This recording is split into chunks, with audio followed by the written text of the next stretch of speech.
Hoy tengo el privilegio de traer la palabra y vamos a ir al libro de Efesios capítulo 2 y vamos a leer 3 versículos. Efesios capítulo 2 y vamos a leer de los versículos 11 al 13. Efesios 2 del 11 al 13. Amén. Hoy voy a hablar sobre un tema, si está tomando apuntes, llamados a recordar. Y por eso, en parte, esta canción que acabamos de cantar es tan profundamente crucial para nuestra vida. Entender que somos llamados a recordar. En la historia de Israel y en la historia del Nuevo Testamento y en la historia de esta nación y de cualquier nación, el recordar hace parte de la educación. Por eso tenemos clases de historia, ¿cierto? Porque la historia nos hace recordar cuál es básicamente, valga la redundancia, la historia que nos une como pueblo, como nación. Cada familia tiene su historia, ¿cierto? Cada persona tiene su historia. Y la Biblia nos habla de que Dios nos dio memoria para recordar. Y acá Pablo nos recuerda qué es recordar y cómo eso transforma nuestra vida. Y yo lo digo porque el recordar es un llamado que Jesús hace constantemente. Más adelante vamos a ver cómo, pero primero quiero que leamos Efesios 2 del 11 al 13. Yo lo voy a leer en la Biblia de las Américas.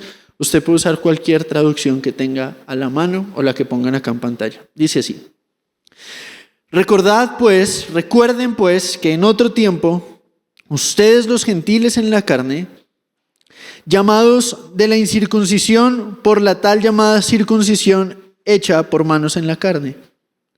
Recuerden que en ese tiempo estaban separados de Cristo, excluidos de la ciudadanía de Israel, extraños a los pactos de la promesa, sin tener esperanza y sin Dios en el mundo. Pero ahora, en Cristo Jesús, ustedes, que en otro tiempo estaban lejos, han sido acercados por la sangre de Cristo. Amén. Muy bien. Amén. Ahora, ¿cuál es la orden o cuál es el llamado que Pablo hace acá? Recuerden. Y la memoria juega un papel fundamental en nuestra fe. Juega un papel fundamental en nuestra vida. De hecho, un psicólogo clínico dice: todo lo que hemos aprendido desde cómo jugar con otros, cómo resolver conflictos, todo lo que hemos aprendido nos hace lo que somos. Cosas como quién nos enseñó y nuestra experiencia del aprendizaje están incorporadas en la memoria. O sea, todo lo que sabemos está incorporado en la memoria. Entonces, cuando el Señor le pregunta a Adán y Eva, ¿se acuerdan de esa escena en Génesis capítulo 3? Cuando Adán y Eva pecan y Dios los encuentra y les dice: ¿quién les enseñó? Es porque no solamente es lo que aprendemos, sino quién nos enseña lo que se queda profundamente incrustado en nuestra memoria. Y todos nosotros tenemos recuerdos buenos, todos nosotros tenemos recuerdos malos, y lo que nosotros somos, nuestra identidad, está formada por nuestra memoria. La memoria, en otras palabras, es importante. ¿Usted recuerda, por ejemplo, la primera vez que montó bicicleta? Si usted vuelve su memoria, usted no solamente va a recordar que usted estaba pedaleando, sino usted va a recordar toda una escena, ¿cierto? Usted va a recordar quién le enseñó, cómo le enseñó, si le enseñó gritándole y usted no quiso después volver a montar bicicleta en su vida, o si le enseñaron bien y usted hoy usa la bicicleta como medio de transporte. La escena de cómo usted aprendió bicicleta está tan inculcada en su memoria que ya es algo automático, ¿cierto? Y la vida cristiana y la vida en cualquier esfera o cualquier aspecto que uno quiera verla está influenciada por las cosas que uno recuerda y cómo las recuerda. Y hay cosas que son importantes recordar bien, como por ejemplo, ¿cuántos están casados? A los esposos más les vale recordar bien la fecha de su aniversario, ¿cierto? ¿Sí o no? Todos los años es importante que usted recuerde Porque probablemente su esposa le va a decir algo como, ¿recuerdas qué día es hoy? Y usted, claro, pues si ayer fue domingo, hoy es lunes. Y eso es el principio de un día difícil para usted, si no responde bien. El caso es que el pueblo de Israel, en la cultura de Israel y en la cultura de cualquier país, es crucial para mantener la identidad de un pueblo recordar. Porque cuando uno deja de recordar, pierde perspectiva de hacia dónde va.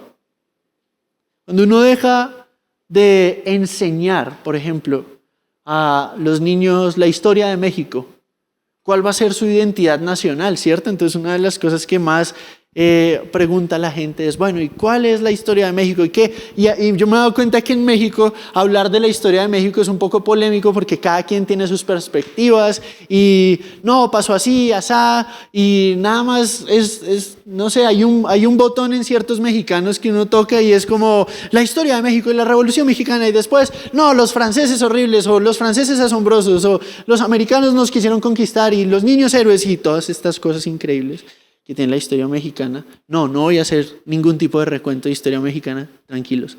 Pero son parte de nuestra identidad cultural, ¿cierto? Ahora, como cristianos, ¿qué tiene que ver eso con nosotros? Que la historia que nosotros hemos oído y recibido es la historia del Evangelio. Y esa historia nos recuerda quién es Dios, quiénes somos y para dónde vamos. Y en la Biblia la memoria juega un papel fundamental. No la memoria como que tantas cosas me acuerdo, sino este recuerdo de lo que Dios ha hecho, de quién es Él y de lo que eso significa para nosotros. Por ejemplo, en Éxodo, en el capítulo 3, en el versículo 3, ustedes van a encontrar que lo primero que hizo el pueblo de Israel, incluso antes de que sucediera la liberación, cuando fueron después de 400 años liberados de Egipto, lo primero que hicieron es vamos a recordar.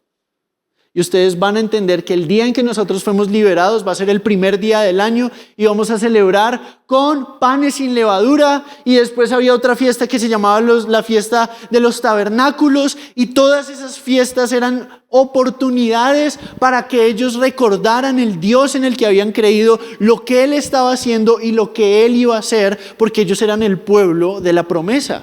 El pueblo de Israel había sido elegido para reflejar al mundo al Dios verdadero. Esa era su misión y ese era su sentido. Pero acá está lo increíble. Esas celebraciones eran solemnes, pero también eran una oportunidad de vivir físicamente la realidad de lo que ellos habían recibido. Por ejemplo, cuando uno piensa en la fiesta de los tabernáculos, esa fiesta era un festival donde básicamente las familias hacían un camping, una casa de campaña y acampaban juntos y se contaban la historia de sus antepasados. Tu tatarabuelo o tu bisabuelo o tu abuelo fue sacado de una esclavitud de 400 años a la tierra prometida. Pero dentro de eso hubo un proceso y durante muchos años ellos vivieron en tiendas como nosotros estamos hoy. Entonces era un plan familiar increíble porque los niños decían nos vamos de camping y los papás lo aprovechaban para criarlos en una identidad nacional, pero no solamente para ellos era algo político ni mucho menos. Esto es lo que nosotros somos. Nosotros somos lo que Dios ha hecho con nosotros. Entonces Jesús viene. Usted dice, ¿qué tiene que ver eso conmigo? Jesús viene y instituye la iglesia. Y Él define la iglesia como el cuerpo de creyentes que reflejan a Cristo entre unos y otros y al mundo. Es una nueva cultura. La palabra cultura quiere decir, en otras palabras, la manera en la que la gente hace las cosas. ¿Ok? Es la manera en la que vivimos. Y nuestra cultura como iglesia es ¿por qué nos reunimos cada 8 días un domingo? Nos reunimos para recordarnos que en medio de nuestra cotidianidad nosotros hemos sido salvados, adoptados por la sangre de Jesús y enviados al mundo a predicar de la esperanza que hemos recibido. Y los domingos debe ser una celebración. Los domingos no es un día que usted aparta para callar su conciencia de que tiene que hacer un ritual religioso para no sentirse tan mal mañana lunes. Eso no es la iglesia. Esto que estamos haciendo hoy es, vamos juntos a experimentar un poco del cielo en la tierra a través de la adoración, a través de cantar juntos las verdades de nuestro Dios y a través de recibir y proclamar lo que la palabra enseña. Y hoy yo quiero que entendamos las consecuencias de una pandemia mal llevada. Una consecuencia, una memoria muy corta. ¿Por qué? Porque la pandemia nos hizo, entre otras cosas, enfocarnos en la inmediatez de la vida. Lejos de ser un tiempo de, vamos a estar todos en familia, es ¿cómo voy a sobrevivir? Y lo urgente se empezó a llevar lo importante de nuestro corazón. Y dejó de ser importante cultivar las cosas que habíamos descuidado antes de la pandemia y caímos en una carrera loca por simplemente volver a comer las cosas antes. Y claro que tenemos necesidades y claro que muchas veces la urgencia de que voy a comer, de que voy a vivir, a veces nubla la realidad de quién es el que nos sostiene. Y entonces nos volvemos fríos. ¿Qué pasa si yo no recuerdo? Antes de entrar en el texto, yo quiero que veamos la importancia de esto. ¿Usted no ha notado que de pronto su corazón se ha vuelto un poquito más frío al escuchar la palabra?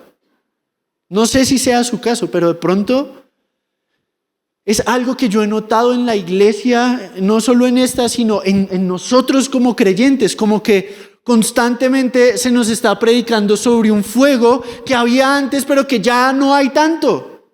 Y me preocupa a mí, mi propia condición, me preocupa su condición, me preocupa porque nosotros somos una iglesia local que tiene que procurar ser fiel. ¿Y qué es ser fiel? Ser fiel en la economía de Dios es dos cosas sencillas. Amarás al Señor tu Dios con todo tu corazón, con toda tu mente, con toda tu alma. Y el segundo mandamiento es como este: vas a amar a tu prójimo como a ti mismo. Pero con el tiempo como que se empieza a erosionar la pureza de la fe, ¿cierto? Como que se empieza a erosionar esta cosa de, es increíble estar acá. Es realmente asombroso poder contemplar a Jesús y recordar qué es lo que nos sostiene. Cuando la vida no tiene sentido, Él le da sentido. Él es el que le dio a mis recuerdos un sentido, un orden. Él es quien le da a nuestros recuerdos buenos y malos significado. Y yo quiero que por un momento usted recuerde lo que el apóstol nos llama a recordar. De pronto, si su amor se apagó, ¿por qué es importante? Antes de leer lo que el apóstol nos recuerda o nos llama a recordar.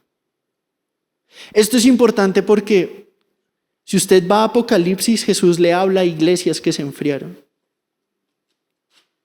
Y en el versículo 2 dice a la iglesia de Éfeso: yo conozco tu fatiga, tus obras, tu perseverancia, que no puedes soportar a los malos, has sometido a prueba a los que se dicen ser apóstoles y no lo son, tienes perseverancia, sufrió, dice todas las cosas buenas que tiene la iglesia de la que vamos a leer hoy. Pero la iglesia de la que vamos a leer hoy perdió algo en el camino y fue su primer amor. Y el primer amor es este amor genuino por Dios, es esta realidad de, es una locura que yo esté acá, yo no debería estar acá, pero acá me tiene Dios. Y lo perdieron, se les olvidó. ¿Cómo lo podían recuperar? Miren lo que Jesús les dice: recuerda, por tanto, de dónde has caído. Si usted quiere volver al lugar o quiere empezar a mirar hacia Jesús y a caminar en Él, hay que recordar. Y hoy vamos a ver qué hay que recordar. Y si es la primera vez que usted viene y todavía no conoce de Jesús, hoy es una oportunidad increíble para que usted entienda que Él es quien define nuestra identidad y entienda por qué es que Él define nuestra identidad. Pero no solamente eso, había otra iglesia, una iglesia un poquito más con otro tipo de problemas. Esta iglesia, el problema no era que había dejado el primer amor, sino que había caído en creer que estaba bien y como que yo puedo solo, como que puedo sin Dios. Entonces el Señor dice, yo conozco tus obras. Esta es la iglesia de Sardis, una ciudad en Asia Menor. Dice, yo conozco tus obras, que tienes nombre de que vives, que aparenta estar vivo, pero estás muerto. Dice, ponte en vela y afirma las cosas que quedan. Ponte en vela. ¿Qué tiene que ver eso con recordar? ¿Cómo va a ponerse en vela y afirmar lo que está flojo? El versículo 3, acuérdate de lo que has recibido y oído.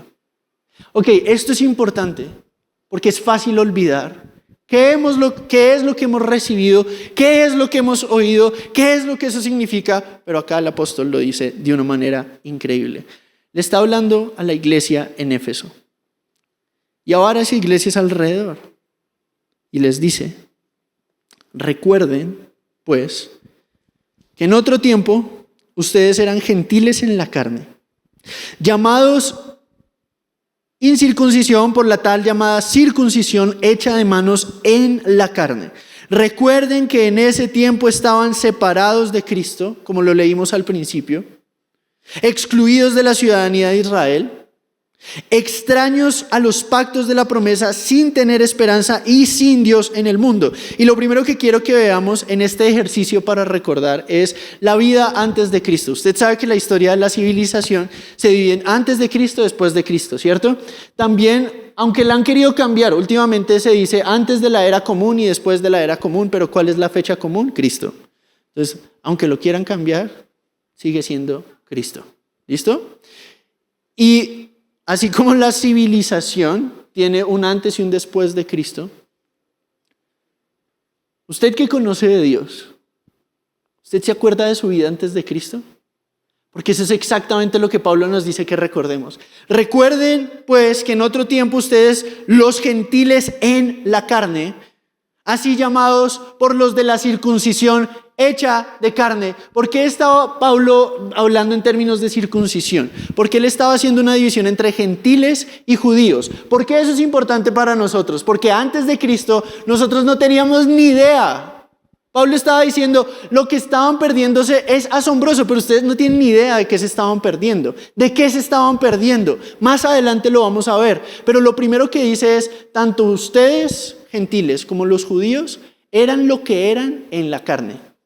Su identidad lo definía lo que ustedes eran en la carne. ¿Qué es lo que define a una persona sin Cristo? Su propia fuerza, su propia capacidad y su propia manera de ver la vida. Pero esa manera está regida por sus instintos, por su contexto y por el diablo. Déjeme ser un poco directo acá.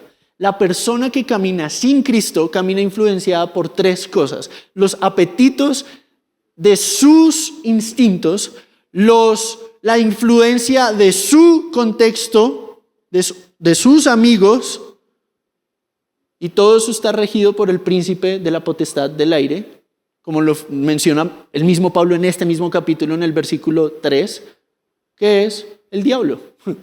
¿Y el diablo cómo actúa? Es chistoso porque mucha gente dice, yo no creo en Dios, pero una de los géneros de película que ha hecho boom, de hecho el otro día estaba saliendo de cine con Vicky, con mi esposa, que tiene 7 semanas de embarazo, entonces más les vale felicitarla. Sí, gracias. Entonces, no tenía planeado anunciarlo, pero pues como estamos y esta es la que transmiten en YouTube. Bueno, para nuestros amigos de YouTube, no le cuenten a nadie.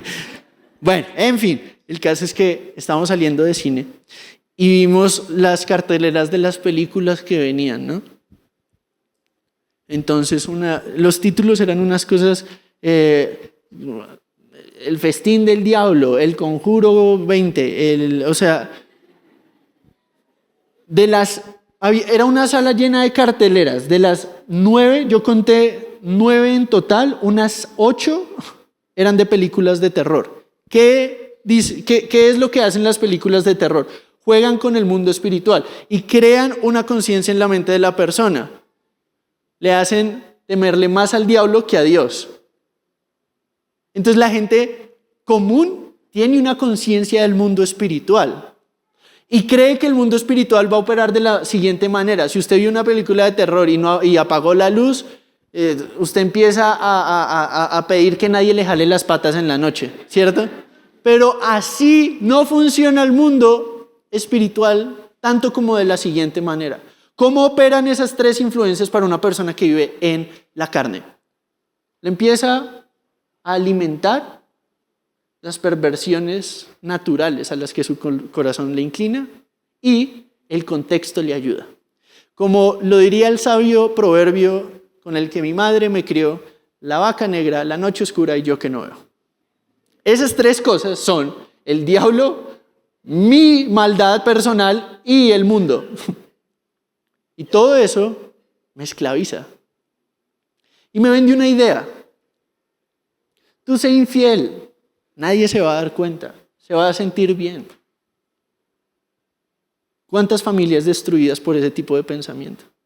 ¿Cómo estaba usted cuando llegó a la iglesia? Se nos olvida, ¿cierto? ¿Y qué pasa cuando se nos olvida cómo llegamos en nuestra vida antes de Cristo? Empezamos a pensar en nuestra vida de la iglesia como que Dios nos debe cosas, ¿cierto? Y nos empezamos a amargar, porque entonces Dios no empezamos a creer que estamos en iguales condiciones con Dios. Y eso es muy sutil. De pronto usted oye lo que le estoy diciendo y dice, no, a mí no me pasa eso, pero ¿cuántas veces usted se ha quejado de que tiene que venir acá presencialmente? En vez de verlo como la celebración de la vida de Cristo operando en mi vida, lo veo como la obligación religiosa donde aplaudo 4 canciones, escucho un sermón con 3 puntos, una conclusión, la ofrenda y me voy a hacer mi vida. Y no como el momento donde como iglesia ponemos la mirada en Cristo, nos llenamos de Cristo para enfrentar un mundo y ganar un mundo y llenar el mundo de Cristo.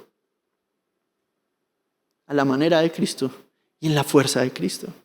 No, ¿qué hacemos? Venimos acá, escuchamos a alguien predicar, decimos, ay, qué bonito mensaje, y nos vamos como si no tuviera nada que ver con nosotros. Pero yo le voy a decir algo, en el mensaje participamos todos, porque todos vamos a rendir cuentas de lo que escuchamos.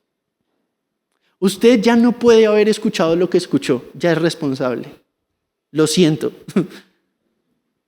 Pero usted ya no puede decir, es que nadie me dijo. Ah, ese güero, él lo dijo, ya me acordé. ¿Cierto? Y a veces la frialdad espiritual se viene rápidamente porque se nos olvida cuán malos éramos. Y cuán mal estábamos. Y cuán desesperanzada era nuestra vida. Y Pablo dice, recuerden, antes de que ustedes se pierdan Pablo acaba de dar una increíble descripción de la belleza de nuestra salvación, que quiero tomarme el tiempo de leerles. Dice, Él les dio vida a ustedes cuando estaban muertos en sus delitos y pecados. Antes de Cristo yo no luchaba contra el pecado. Después de Cristo yo lucho en su fuerza contra el pecado. Y yo sé que algunos escuchan pecado y entienden pecado como, ay, qué risa, sí, eso que me gustaba hacer antes, uy, cómo lo extraño. No, eso no es luchar contra el pecado. El pecado es la distorsión de lo que Dios creó bueno. Es la corrupción y es la perversión de cosas que Dios creó buenas, usadas distorsionadamente, buscando un placer temporal, pero causando un daño permanente. No es un juego el pecado, es una tragedia el pecado. Lo que está pasando en Ucrania, en Rusia, ahí tenemos una manifestación política de la perversión del corazón humano. Lo que pasa en un lugar como una fundación creada para ayudar a gente y resulta que no ayudaron a la gente y mucha gente queda decepcionada. Eso es. O de pronto cuando usted ve porquerías en internet, cree que nadie se da cuenta y puede esconder eso de su familia, dice, pero ¿por qué eso es malo? Eso es malo porque usted está usando a un ser humano creado a la imagen y semejanza de Dios como un objeto y se está usando a usted mismo como un objeto y está pervirtiendo algo que Dios creó bueno, que es la sexualidad, y usándola como si fuera una basura, algo que Dios nos entregó para cultivar algo bueno, para cultivarlo de manera correcta, lo usamos como si no importara nuestro cuerpo. Entonces, no crea que esto no es realmente de vida o muerte, porque lo es. Y usted y yo vamos a ser responsables por lo que hablamos y escuchamos delante del Dios que nos ha dado todo. Pero yo no les digo esto para que ustedes digan, rayos, ahora soy lo peor. No, le digo, recuerde, antes de quejarse mañana, que usted se está quejando porque Dios le da aire a sus pulmones para pronunciar la tontería. Con el aire prestado nos quejamos como si nos perteneciera.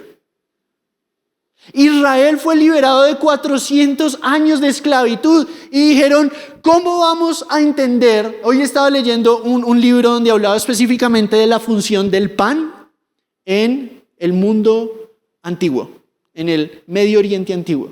Y entonces Israel, esto causaba un poco de shock. No solo de pan vivirá el hombre, sino de toda palabra que sale de la boca de Dios. No solo de pan vivirá el hombre, el pan era el centro de la dieta en Israel y en el mundo del antiguo Medio Oriente. No era una opción, no es como hoy que vamos a la panadería y pan dulce o pan salado, ¿qué quiere? ¿Rollo o no? En esa época era pan y agua. Y era asombroso que alguien te invitara a comer de su pan porque era su sustento y lo partía contigo y te estaba diciendo bienvenido. Israel, cuando salió de Egipto, dijo, ¿y ahora qué vamos a comer? Era tan extraño, dice el doctor Andrew Wilson, se llama el que escribió eso, que Dios literalmente tuvo que crear cereal que cayera del cielo todos los días para decirle, yo soy lo que ustedes necesitan. No solo de pan vivirá el hombre, sino de mis palabras, de mi palabra, porque la palabra de Dios es viva y eficaz. Y eso significa que crea vida en nosotros. Eso significa que nuestro corazón tiene como una necesidad que nada más puede suplir, sino las promesas de aquel que tiene el futuro en sus manos. Entonces déjeme volverle a hacer la pregunta. ¿Usted se acuerda cómo era su vida antes de Jesús? ¿Por qué sigue insistiendo en volver a eso? Si somos realmente conscientes de lo que esto significa, vamos a poner nuestra queja en perspectiva. Ponga cualquier queja. Yo he hablado con muchas personas que se han quejado. Y yo quiero empezar con lo más básico de lo básico. ¿Usted por qué está vivo? ¿Y qué va a pasar cuando usted se muera? Usted está vivo. Y puede que, sí, todo lo que usted está viviendo es realmente difícil. Muchos vienen en situaciones donde dicen, no sé qué hacer. Otros vienen con una vida medianamente estable. Tanto el uno como el otro necesita desesperadamente del Dios que sostiene y le da sentido a lo que hacemos. ¿Por qué? Porque si no, entonces todo lo que hacemos es un sinsentido que nos tenemos que inventar un significado para que valga la pena hacerlo. Y yo he conocido al Dios que dice, no, tú no tienes que crear e inventarte un significado, porque eso es muy frustrante. ¿Qué pasa si el significado que me inventé no vale la pena? Toda la vida corriendo por una carrera y no vale la pena. Toda la vida acumulando riqueza y no me la voy a llevar cuando me muera. Toda la vida luchando por darle estudio a mis hijos y nunca pude ser un papá para mis hijos. Toda la vida luchando por cosas que yo creía que eran importantes y no lo eran. Hasta que entró Jesús en escena. Recuerde cómo era su vida en sus fuerzas. Y antes de que sea tentado a pensar, ahora que lo pienso, no era tan malo. Así era Israel. Israel estaba en el desierto, pasaba el mar en seco, huyendo de sus esclavizadores y sentían sed y lo primero que decían no era, Señor, danos de tomar algo, sino, ¿por qué nos sacaste de Egipto? Allá teníamos carne cuando queríamos y teníamos agua cuando queríamos y entonces Dios les envía codornices hasta que se les salgan por la nariz diciéndole, ustedes son más que lo que comen, pero son esclavos de lo que comen. Y en todo el desierto lo que Dios les quería enseñar era, es increíble cuántas pocas cosas necesitamos para vivir una vida plena. Y entonces Pablo nos da un panorama, dice, ¿qué significa? Tienen que recordar lo que significa una vida en la carne. Primero les dice, ustedes estaban sin Cristo. Y como le está hablando a gentiles, usa la palabra Cristo intencionalmente. Cristo quiere decir el Mesías. El Mesías es el Salvador y Libertador del pueblo de Dios. Entonces, en otras palabras, les estaba diciendo, ustedes estaban sin salvación, sin Salvador. Estaban perdidos. Es decir, buscaban la salvación en todo lo que no aprovechan. En otras palabras, eran esclavos de lo que los dominaba. ¿Dónde busca usted su salvación? ¿En el dinero? ¿En un sueldo? ¿En una carrera? Nunca va a ser suficiente. Nunca va a llenarlo. Pero sí que lo va a esclavizar y sí que lo va... Es como, usted ha visto, yo no sé por qué, hay una imagen que se me quedó a mí grabada mucho. Es la de un burrito que le amarran como un palo y con una cuerda amarran una manzana y el burrito todo el tiempo está persiguiendo la manzana sin darse cuenta que está amarrada a su propio cuello. ¿Han visto esa imagen? Bueno, o se la pueden imaginar. Imagínense un burrito que tiene acá amarrado un palo de madera y acá hay una manzana y el dueño le dice, alcanza la manzana, ¿cierto? ¿Qué va a pasar? Nunca la va a alcanzar. Simplemente lo está usando para llevarlo a una dirección donde quiere ir. El burro prueba que es burro. Pero ¿qué pasa cuando una persona creada a la imagen de Dios para adorar al Creador, adora la creación? Exactamente lo mismo. Usted corre por llegar a la cima de la popularidad. Corre por llegar a la cima de la prosperidad económica, de la riqueza. Corre por llegar a la cima de la imagen de una familia feliz. Y hace todo por una familia feliz. Y tiene todo menos una familia feliz, pero quiere una familia feliz porque su ídolo se convirtió en la familia. Quiere todo por un trabajo excelente, le dan el trabajo excelente y no lo llena como debería, pero usted tiene que darle porque pues ya lo aceptó. Y se da cuenta que no era lo que estaba buscando. O la infidelidad, eso también es horrible. Una falsa idea de satisfacción. Y la culpa lo carcome al punto que se vuelve descarado y dice, pues me largo. Sea el esposo, sea la esposa. Eso es lo que implica estar en la carne sin Cristo. El versículo 12 es una imagen un poco triste, muy triste, de lo que era nuestra vida. ¿Qué significaba nuestra vida sin Cristo? Dice, separados de Cristo, excluidos de la ciudadanía de Israel, extraños a los pactos de la promesa, sin tener esperanza y sin Dios en el mundo. La consecuencia es, no había realmente una esperanza. ¿Por qué sigo luchando? Pero la salvación en Cristo no es solamente salvación de mis pecados, sino salvación para una nueva vida. Y vivir en Cristo, ¿qué significa? Por lo menos dos cosas: estar con Dios y tener una esperanza eterna. Pablo lo dice en 1 Tesalonicenses 4:13. Dice, cuando nosotros perdemos a alguien en la iglesia, dice, nosotros no lloramos como los que no tienen esperanza. Lloramos como los que tienen esperanza, no como los que no tienen esperanza. Yo me acuerdo varias escenas cuando ha partido gente que amamos en la iglesia. Cuando partió Milka, o cuando partió Ivonne, o aun cuando partió Germán. Fue profundamente doloroso, pero no era un sinsentido. Y lo primero que se pregunta a alguien cuando tiene un momento de dolor es ¿por qué? Y este último miércoles hablábamos con algunas personas acerca de esa pregunta. Y yo lo que les decía es, puede que nosotros no sepamos el porqué del asunto, pero sí podemos hacer la pregunta al que lo sabe. Y sí tiene sentido que hagamos la pregunta. De lo profundo de nuestra alma sale ¿por qué? Porque tiene que haber un sentido a la existencia nuestra en medio de tanto dolor. Y eso es lo que Pablo les está diciendo, que no tenían antes de Cristo.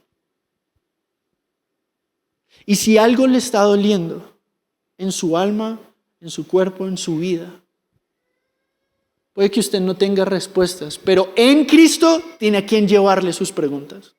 En Cristo Job tenía donde desahogar su corazón hasta que Dios le respondió, yo soy todo lo que tú necesitas, a través de 4 capítulos de preguntas diciendo, la categoría de preguntas que tú haces, asume que hay un Dios poderoso que las puede responder. Yo estoy acá.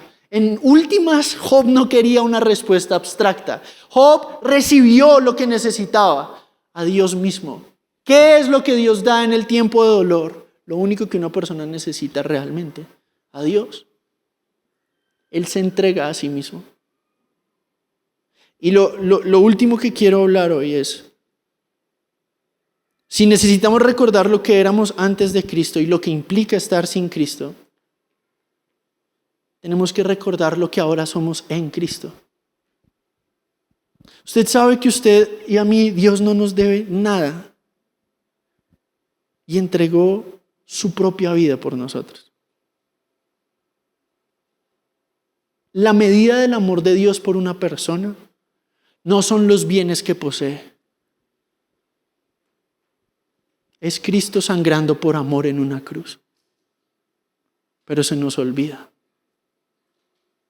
Se nos olvida que la medida de nuestra identidad no es la opinión que alguien pueda tener de nosotros, sino la obra perfecta de Jesús. Y usted vino hoy domingo no a perder su tiempo. Usted no vino acá a escuchar una conferencia ya, porque usted puede en la comodidad de su casa ir a YouTube y poner cualquier conferencista que usted quiera en el mundo. Pero ¿sabe qué? Le tenemos tanto miedo a perder nuestra comodidad que nos cerramos a la posibilidad de incomodarnos para recibir una plenitud eterna, muy superior a la comodidad. ¿Sí entiende lo que eso significa?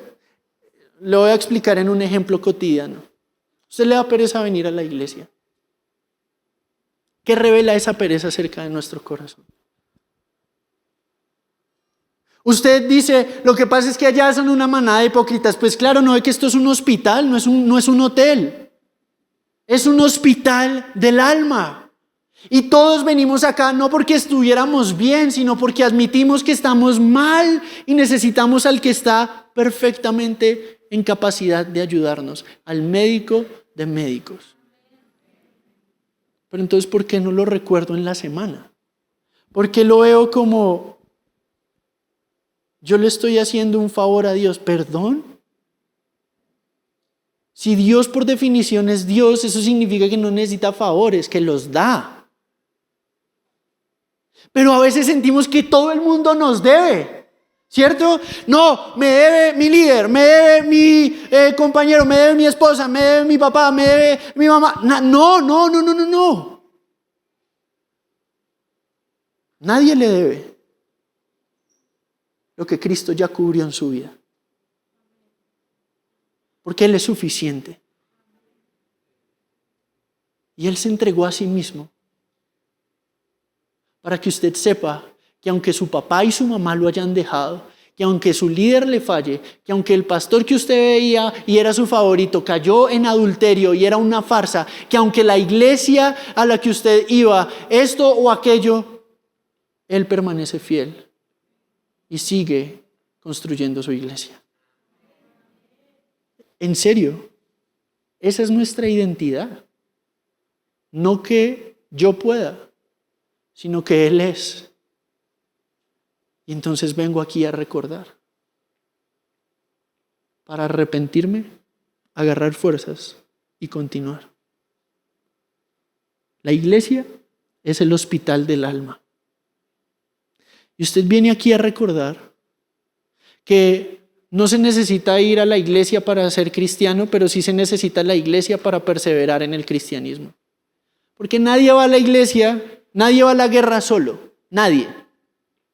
Y acá usted va a encontrar gente imperfecta y gente que lo va a sacar de quicio, y va a haber gente que usted le va a sacar de quicio. ¿Sabe? Yo antes no entendía lo que significaba que uno le cayera mal a alguien sin conocerlo, hasta que empecé a liderar en la iglesia. Pero mi solución a eso no es, entonces voy a dejar la iglesia. No. Yo soy miembro, usted es miembro. Usted necesita este lugar. Y este lugar lo necesita usted, que es miembro de la iglesia. Y somos miembros los unos de los otros. ¿Y nuestra historia en común cuál es? ¿Cuál es la historia de nuestra identidad? Lo que pasó en la cruz. Cuando Jesús partió el pan con sus discípulos, les dijo: este es mi cuerpo, que por ustedes es entregado. Si usted está acá sentado y yo estoy acá parado, es porque juntos confesamos algo en común. Cristo dio su vida por nuestra muerte. Y usted dice, pero es que usted no sabe cómo he pecado hoy. ¿Sabe? La diferencia es que antes el pecado lo dominaba a usted. Ahora usted viene acá con su pecado para entregárselo a aquel que lo mató en la cruz. Para que usted pueda recibir agua en su corazón. Agua. ¿Usted sabe? El agua es importante. Y Ezequiel 34 habla de que nosotros vamos a recibir agua de vida, agua pura. El agua hace varias cosas en la vida. En este libro que les comenté, él habla también del agua. Habla de cosas cotidianas que nos recuerdan de Dios. Se llama el Dios de todas las cosas. Y él habla de cómo el agua nos refresca, ¿cierto? De cómo el agua la usamos para limpiar. ¿Quién usó agua para limpiarse hoy? ¿Verdad? ¿Tan poquitos? Ok. Bueno, con el agua nos bañamos, ¿cierto? Pero el agua también transforma. Piense en un paisaje desértico, en una tierra seca, llena de grietas. Y piense que agua empieza a caer en ese lugar día tras día. ¿Qué va a pasar? El lugar que era una tierra seca y árida empieza a florecer. Esa es una imagen en la naturaleza que nos apunta a lo que pasó en la cruz. Cuando las manos, los pies de nuestro Salvador fueron perforados, cuando los latigazos derramaron su sangre, hasta que no hubo más que sangre y agua que salía de su corazón. Él lo entregó todo diciendo: este es el nuevo compromiso de Dios con ustedes. Hasta este punto, Él se entregó a sí mismo para limpiar sus pecados, su conciencia, renovar su corazón, refrescar el alma, y que mi vida floreciera y se pareciera a la de Él. Un pacto es un compromiso entre dos partes, y Dios selló el pacto entregando a su propio Hijo, entregándose por amor. Cuando usted vea la cruz, usted dice: esta es la magnitud de mi compromiso contigo, hijo. Esta es la magnitud de mi compromiso contigo, hija. Y Pablo lo pone así: si Dios no escatimó ni a su propio Hijo, sino que juntamente con Él, ¿cómo no nos dará juntamente con Él todas las cosas? Y este domingo eso es lo que venimos a recordar y a celebrar. Y por eso tomamos la Santa Cena. Es una práctica cultural del reino de Dios, donde recordamos que nuestra vida es Cristo. Y su sangre, nuestra adopción, para siempre. Y yo no sé cuántas veces usted ha tomado la Santa Cena, pero hoy vamos a celebrar la Santa Cena como iglesia. Vamos a celebrar. Yo en el bautismo les decía algo a los que se iban a bautizar, que es real también de la Santa Cena. La Santa Cena y los dos sacramentos de la iglesia que son instituidos por Jesús, que son el bautismo y la Santa Cena, la Cena del Señor, los cristianos más antiguos lo definían como una señal visible de una gracia invisible. Hoy visiblemente vamos a vivir lo que hemos recibido por la fe en Cristo. Cuando usted tome el pan, usted está diciendo: yo recibo lo que Cristo hizo por mí y participo como parte de su iglesia en la realidad de que Él es mi vida. Cuando tomo de la copa, recibo y celebro. ¿Por qué vino? Porque el vino alegra el corazón de las personas. Y eso es lo que hace la vida de Cristo en nosotros. Nos da un gozo que ni la muerte nos puede quitar. Y podemos llorar y estar tristes, pero en nuestra tristeza la esperanza es que su amor es eterno, el sufrimiento no. Que en medio del dolor, Él está en el dolor. Él está en medio de mi aflicción. Que todas mis lágrimas Él las tiene en su redoma. Eso es lo que ahora somos en Cristo. Somos suyos. Y de pronto se nos olvidó. Pero mientras van repartiendo la Santa Cena y usted recibe los elementos de la Santa Cena, ¿quién puede tomar la Santa Cena? Las personas que han hecho una profesión de fe y son miembros de la MCI de la Ciudad de México. Si no, no tiene que tomarla y no pasa, no es como que usted, tranquilo, no tiene que tomarla. ¿Quién puede tomar la Santa Cena? La puede tomar todo aquel que sabe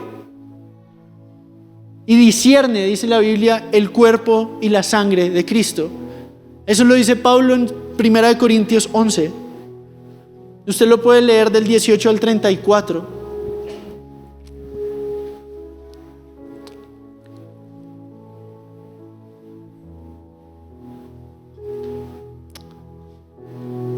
¿Quién puede tomar la Santa Cena? Todo creyente. Todo el que ha recibido a Cristo por fe. ¿Y por qué quisimos celebrar la Santa Cena de esta manera? Porque esto importa. Esto nos recuerda lo que no podíamos hacer en la pandemia. Esto nos recuerda que nuestro Salvador vino en carne y sangre, en persona a la tierra. Esto nos recuerda que necesitamos estar presentes. Esto nos recuerda que esta es nuestra vida y nuestra identidad y lo que le vamos a enseñar a las personas a las que les prediquemos, a nuestras propias familias. Esta es nuestra cultura. Es una señal visible de una gracia invisible. Es la señal en la cual el Dios que no conocíamos no solamente nos salvó, sino que preparó una mesa. Y le dijo a todos los que están cansados y trabajados: bienvenidos. ¿Y cómo lo hizo? Lo modeló con sus discípulos. Dijo, eso está en Lucas 22, 18 si quieren ir.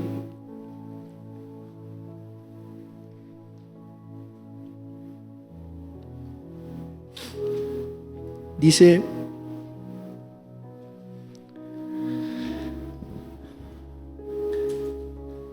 intensamente he deseado comer esta Pascua con ustedes.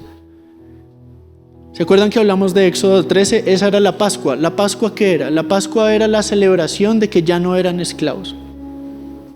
La nueva Pascua en Cristo. Cristo es nuestra Pascua. Eso quiere decir que usted y yo, en medio de cualquier circunstancia, ya no somos esclavos, somos hijos.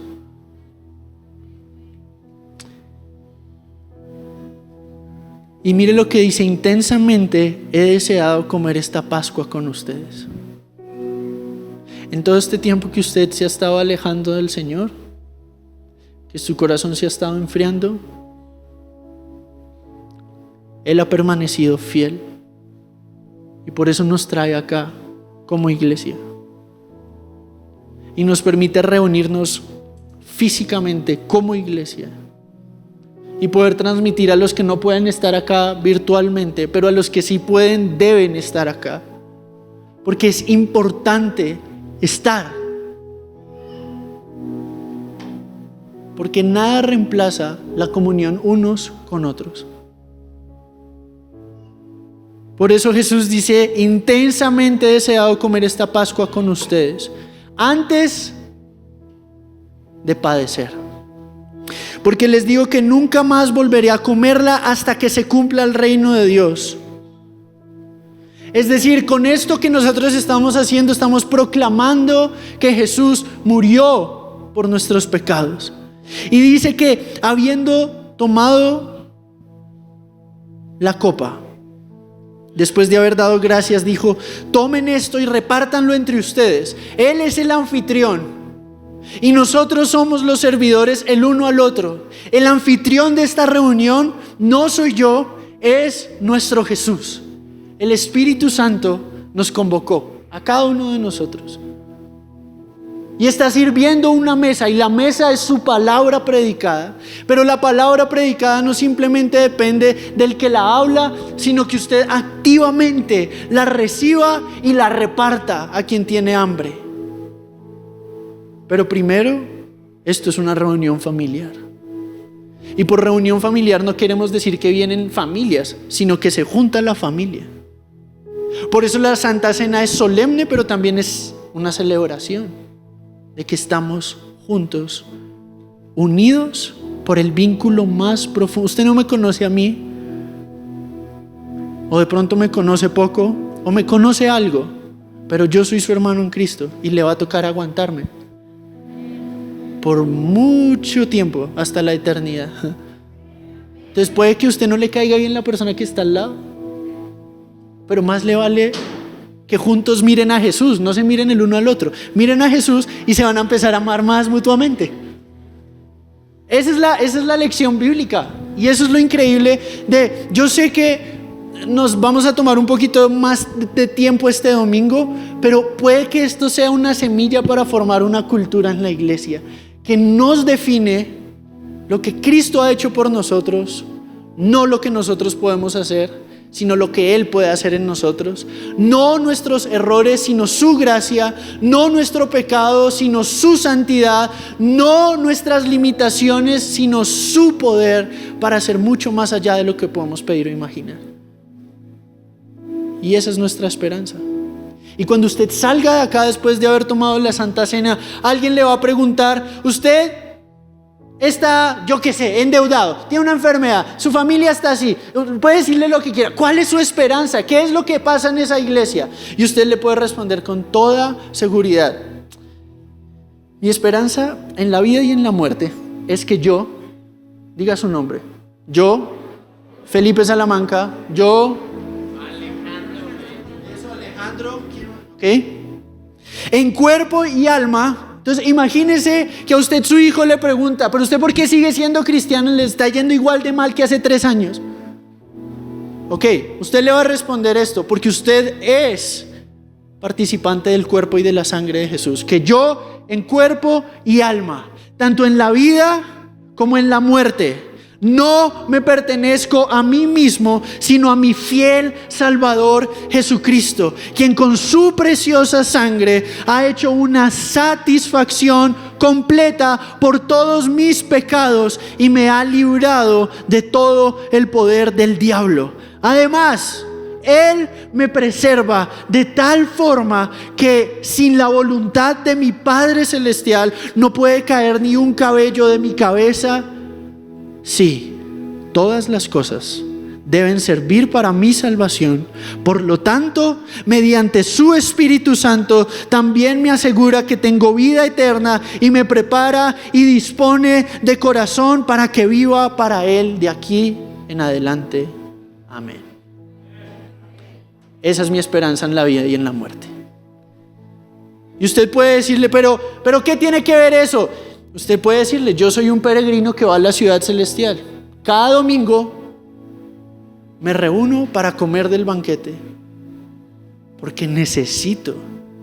Y yo sé que muchos de ustedes vienen necesitados. Y si usted viene necesitado, esto es para usted. Coma y beba, porque hay libre repartición de aquel que no se agota. La fuente de vida se llama así porque es constante, es para siempre y es más que suficiente. Amén. Entonces Jesús reparte el pan y usted va a cerrar los ojos y usted va a entender que el pan es su cuerpo. Padre, el pan es tu cuerpo.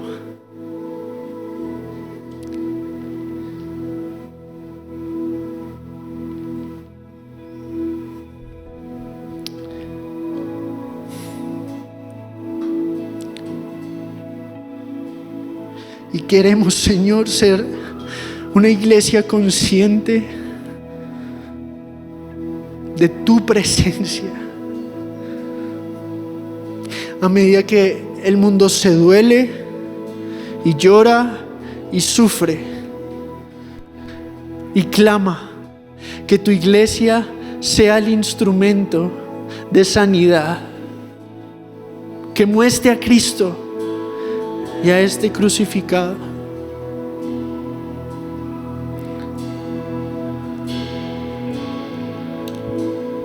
Y hoy escuchamos tu voz como iglesia, diciéndonos cuán intensamente he deseado comer esta Pascua con ustedes. Y cómo tú partes el pan y cómo tu cuerpo es molido y dices, este es mi cuerpo que por ustedes es dado. ¿No es eso más que suficiente? Este es mi cuerpo. Y usted va a recibir en fe y va a recordar. Así que yo lo invito a que tome del pan. Y mientras tome del pan, con todo su corazón, usted simplemente con sus propias palabras va a dar gracias. Le va a decir, gracias por entregarte. No con palabras, simplemente al recibir el pan.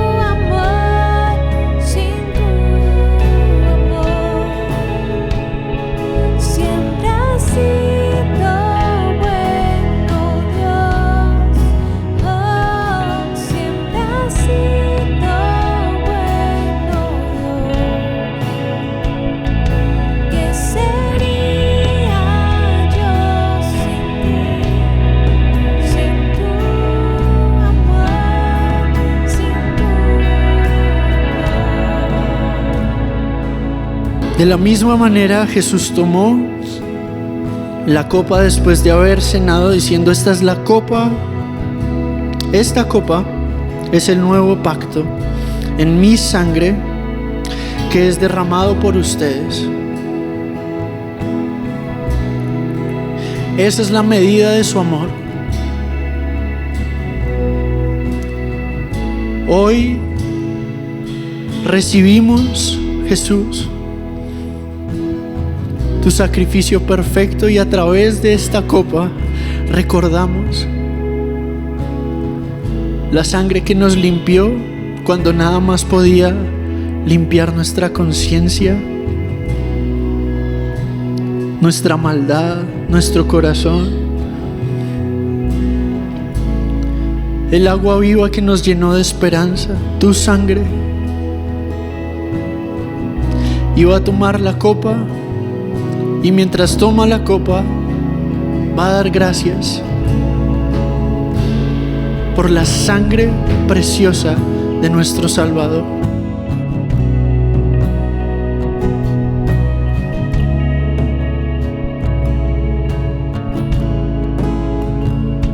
Siempre has sido bueno, Dios. Siempre has sido bueno, Dios. ¿Qué sería yo sin ti? Sin tu amor, sin tu amor. Yo lo invito a que ahí donde está podamos hacer algo antes de terminar. Pueda ponerse de pie.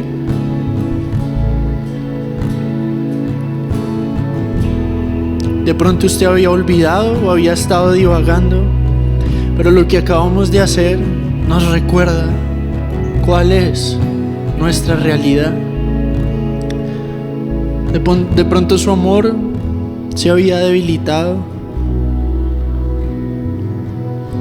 pero hoy recordamos la realidad de la fidelidad de Dios hasta la muerte y más allá de la muerte.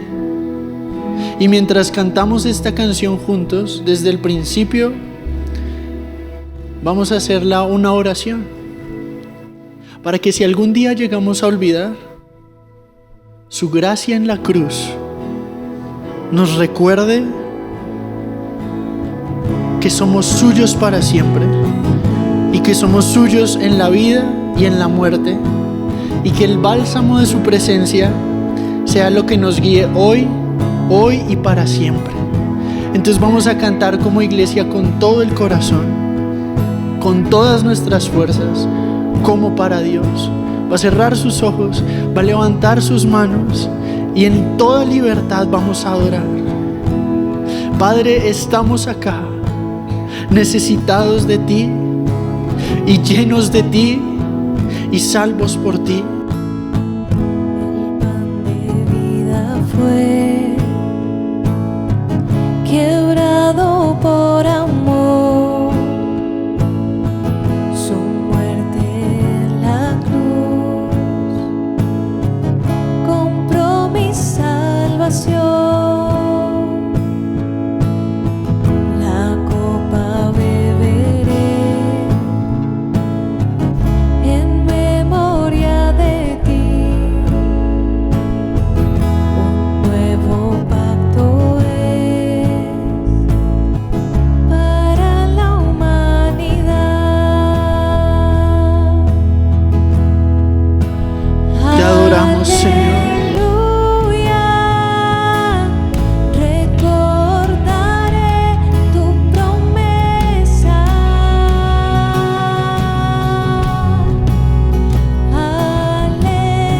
Aleluya, la cruz nunca olvidaré.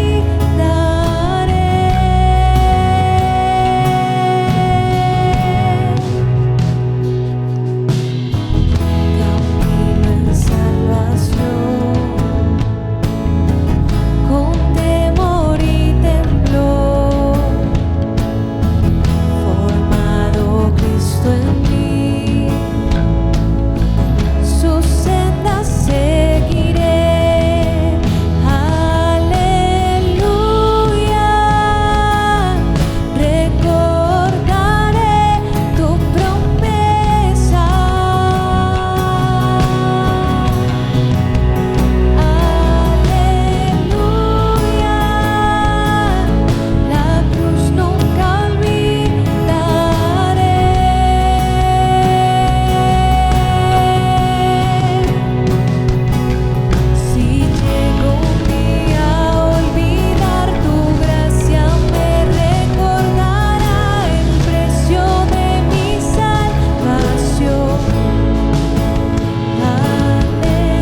Gracias, Señor.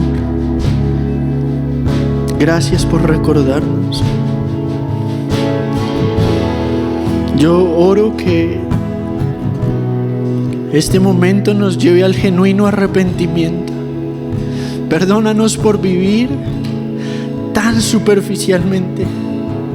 ¿Cómo vivir superficialmente a la luz de tan gran regalo?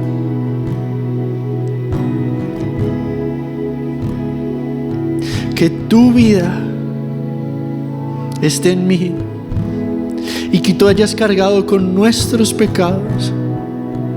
Es solo tu amor, es solo tu gracia, y hoy lo recibimos por fe en tu Hijo Jesucristo, Padre. Y hoy oro que seamos sellados, avivados, renovados por tu Espíritu. Perdónanos por la queja. Yo oro que en cada persona que está acá, la queja se vuelvan canciones de gratitud por la gracia.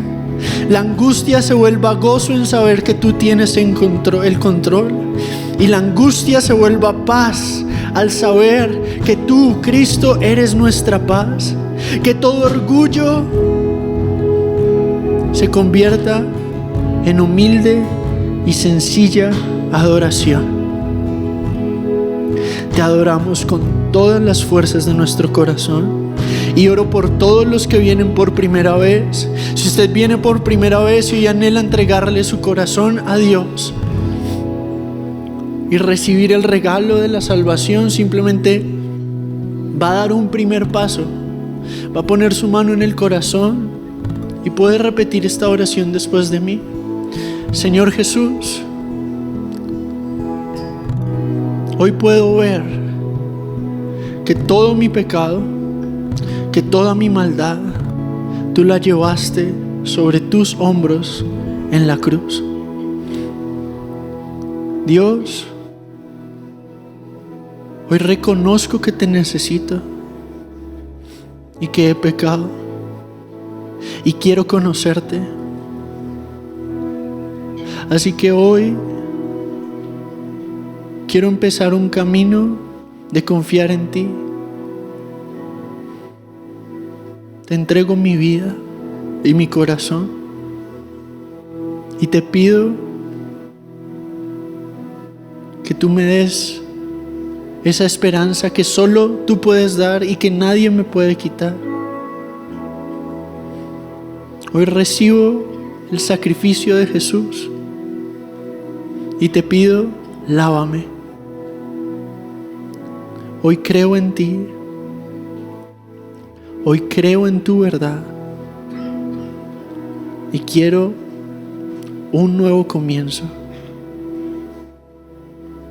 Gracias, Dios, en Cristo Jesús. Amén y amén. Amén.